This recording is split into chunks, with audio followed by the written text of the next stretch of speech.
Saya Eka Rahma Maharani dari kelompok Zeta MKPK kelas F Ekonomi Pembangunan tahun 2021-2022. Saya akan mempresentasikan hasil analisis TPAK yang mempengaruhi UMKM pada masa pandemi COVID-19 di Provinsi Kalimantan Utara. TPAK atau tingkat partisipasi angkatan kerja adalah persentase banyaknya angkatan kerja terhadap banyaknya penduduk yang berumur 15 tahun ke atas. Digunakan untuk mengindikasikan besarnya persentase penduduk usia kerja yang aktif secara ekonomi di suatu negara atau wilayah. Semakin tinggi TPAK menunjukkan bahwa semakin tinggi pula pasokan tenaga kerja atau labor supply yang tersedia untuk memproduksi barang dan jasa dalam suatu perekonomian. TPAK dapat dirumuskan sebagai berikut, yaitu TPAK atau A dibagi B dikali 100.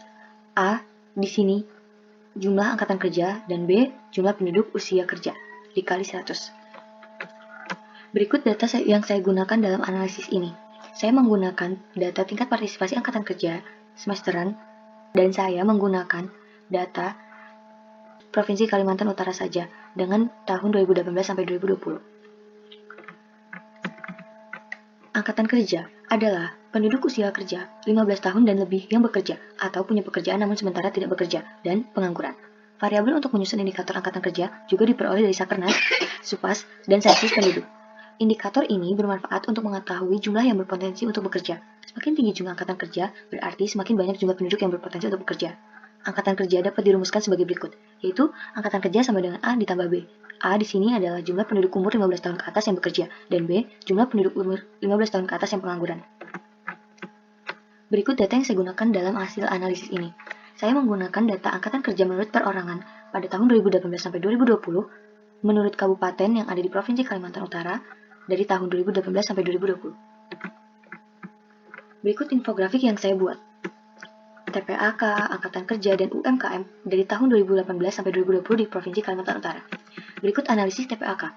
TPAK di Kalimantan Utara pada Februari 2018 tercatat sebesar 69,05%, menurun 2,18% dibandingkan setahun yang lalu atau semester 1, namun pada Februari 2019 TPAK mengalami peningkatan sebesar 1,5% dari TPAK sebelumnya atau semester 2. Sedangkan TPAK Agustus menurun sebesar 2,78% di tahun 2019. Namun, dibandingkan dengan kondisi TPAK Agustus tahun lalu, pada tahun 2020 TPAK Februari meningkat sebesar 2,51%, sedangkan TPAK Agustus menurun sebesar 1,59%. Angkatan kerja. Hasil analisis dari infografik ini dapat dinyatakan sebagai penduduk angkatan kerja di Provinsi Kalimantan Utara didominasi oleh penduduk yang bekerja. Tercatat jumlah angkatan kerja di Kalimantan Utara pada tahun 2018 sebesar 341.197 jiwa dan pada tahun 2019 menjadi sekitar 349.157 jiwa. Jadi, selama kurun waktu 2018 sampai 2019 terjadi penambahan jumlah penduduk yang masuk dalam angkatan kerja sebesar 7.960 jiwa. Pada tahun 2019 sebesar 335.108 jiwa dan pada tahun 2020 menjadi sekitar 347.731 jiwa. Jadi selama kurun waktu 2019 sampai 2020 terjadi penambahan jumlah penduduk yang masuk dalam angkatan kerja sebesar 12.672 jiwa. Kemudian hasil dari analisa usaha mikro kecil menengah atau UMKM. UMKM di Kalimantan Utara mengalami pertumbuhan di Kota Tarakan yang cukup bagus sehingga mampu menjadi pemicu pertumbuhan ekonomi yang baik. Lanjut, ada analisis TPAK terhadap UMKM. Berdasarkan hasil uji autokorelasi antara variabel UMKM dengan variabel TPAK Februari dan Agustus, menyatakan bahwa variabel TPAK Februari 6.596 namun lemah karena memiliki nilai sebesar mendekati 1 atau memiliki korelasi negatif.